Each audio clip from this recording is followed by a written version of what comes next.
त्यांच्यात दम राहिलेला नाही। त्यांना असं वाटत असेल की आम्ही वर आल्याने त्यांचं नुकसान होत असेल तर तुमची कुवत काय ते माहीत पडते।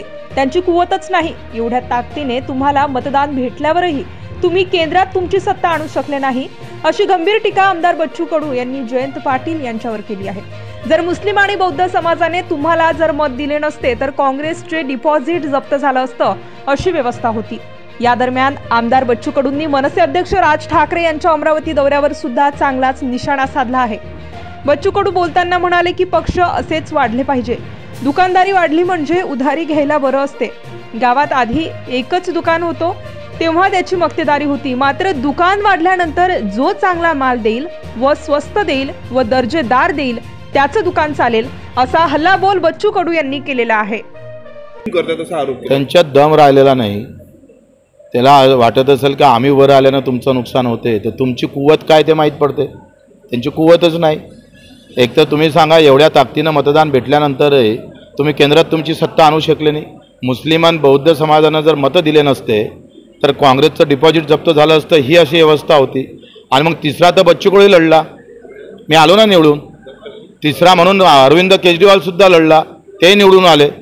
आणि राष्ट्रवादी तिसरीच होती। काँग्रेसला जेव्हा फुटून आली तेव्हा तुम्ही लोक असेच म्हणायचे का राष्ट्रवादी काँग्रेसचं नुकसान करण्यासाठी उभी आहे। पगार सुद्धा करता येणार नाही अशी स्थिती आणि राज्य खड्ड्यात वस्तुस्थिती अशी काहीभूत राहू शकतं, पण मुळात लाडकी बहीणमुळे ही अवस्था नाही तर कर्मचारी, अधिकारी आणि आमदारांच्या पगारामुळे कदाचित येऊ शकते।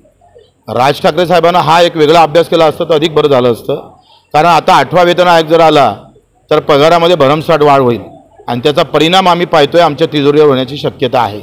लाडकी बहीण म्हणजे गरिबांसाठी गेलेला पैसा आहे, त्याच्यावर आम्ही पाहतो की जरी ती योजना मताच्या पेटीसाठी करत असली तरी तो पैसा गरिबासाठी चालला, पण कलेक्टरवर एका महिन्यासाठी 7.5 लाख रुपये खर्च होते आणि आमदारावर 3.5 लाख रुपये खर्च होते। हे कदाचित संशोधनाचा विषय आहे। आज तुमच्या वर्धेमध्ये मेळावा आहे, त्या ठिकाणी काही तुमचे उमेदवार निश्चित होणार आहेत का? आता आम्ही मला वाटते आमची आता 3 ते 4 वाजता सभा आहे कारंजाला, तिथं एकंदरीत सगळ्या कार्यकर्त्याचा निर्णय घेऊन आपण ते करू।